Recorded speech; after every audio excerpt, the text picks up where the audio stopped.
La consellera de Educación, Formación y Empleo ha visitado el Centro Público Integrado de Formación Profesional, SABEC, de Valencia. Este modelo de formación dual busca incrementar progresivamente la presencia del alumno en la empresa hasta lograr un 50% de formación tanto en el aula como en la empresa. Esta enseñanza dual favorecerá el inicio de la carrera profesional de los alumnos a través del aprendizaje, las prácticas y la experiencia en empresas, promoviendo también el espíritu emprendedor. De esta medida se beneficiarán también las empresas, que podrán escoger de forma selectiva a los mejores alumnos para sus plantillas.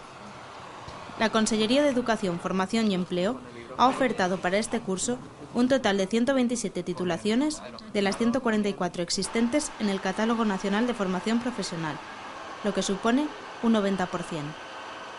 Este año, 70.198 alumnos están matriculados en formación profesional. La Comunitat Valenciana vol ser una avançada en el sistema de la formació dual. Pensem que el centre de SABEC és un centre que ha apostat moltíssim per aquest tipus de formació, té contacte en moltes empreses europees, en països europeus, que estan al dia en aquest tipus de formació que connecta el món de l'empresa en la formació, per a que efectivament l'empresa traslade a les institucions, a les administracions, què tipus de formació precisa en cada moment, de forma que els estudiants tenen una millor inserció laboral.